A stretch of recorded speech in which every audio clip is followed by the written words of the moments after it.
.50 caliber machine gun is an anti-armored vehicle weapon. Carried in pack by cavalry units, it affords a ready means of defense against tanks or armored cars. It is a weapon of great power.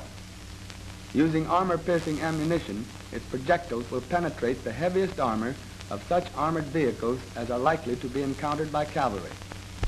The gun and tripod are a normal weight load for a cavalry pack horse. On the near side, the receiver balances the offside load of the barrel and the tripod. When so packed, the gun has the same mobility as a mounted trooper. The box on top of the load contains spare parts.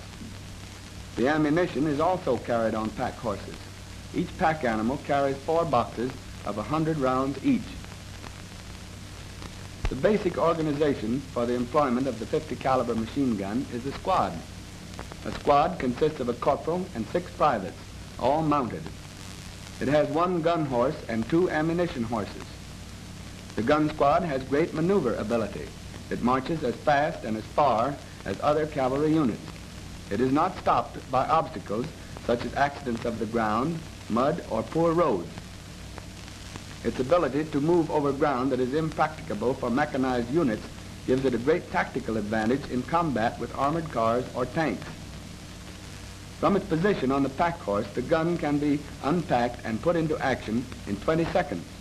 After screwing the barrel onto the receiver, the gun is ready for loading and firing. The gun is light enough to permit rapid displacement for short distances dismounted without disassembling.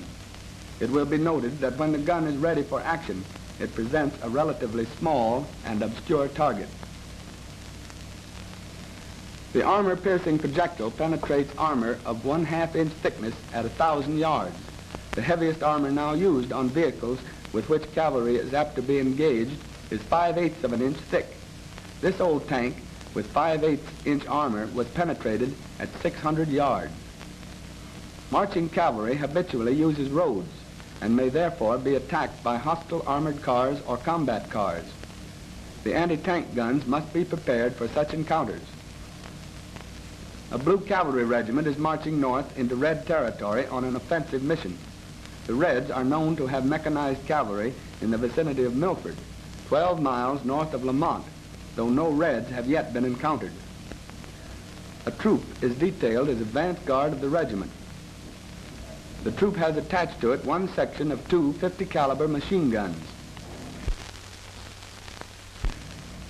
1 gun squad is placed at the tail of the advance party and 1 near the head of the support. Such an arrangement gives desirable echelon in depth.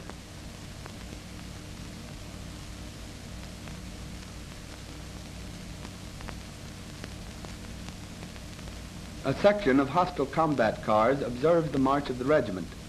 Against troops not equipped to cope with mechanized forces, the armored vehicle has a decided advantage.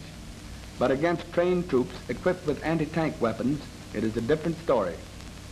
The Red cars decide to make a surprise attack on the blue advance guard, thus delaying the main body. The point of the blue advance guard is marching along a road through open country. Over a distant ridge, the approaching cars appear. The leading troopers, upon sighting them, give the signal, "Armored cars ahead," and quickly leave the road to dismount under cover. The signal is relayed to the rear by connecting files, while the point deploys to use its rifles against the oncoming cars. If time does not permit the point to fire as the cars go by, it may lay in wait for them in case they come back. The advance party is following the point at about 500 yards. The signal from the point is seen and relayed to the support. The advance party is halted. The lieutenant in command directs the light machine guns and the .50 caliber machine gun to go into action on the road.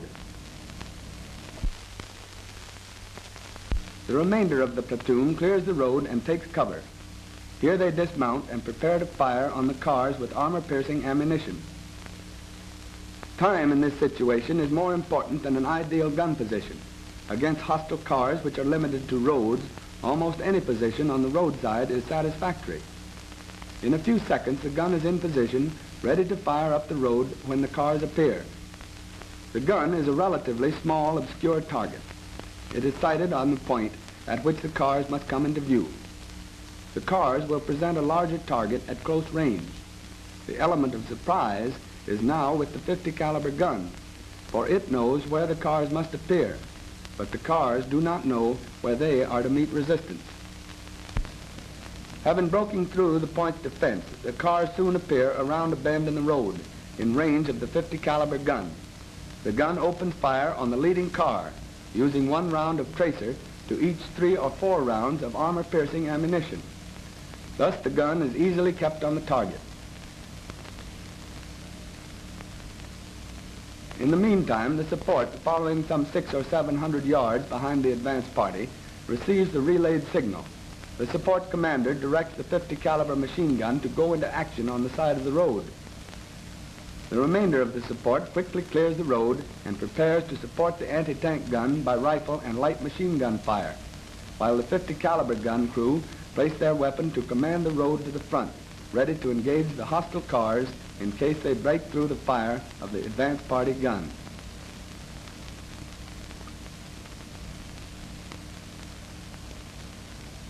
But the leading gun has done its work. The cars have been put out of action by the combined fires of the advance party and its 50 caliber machine gun.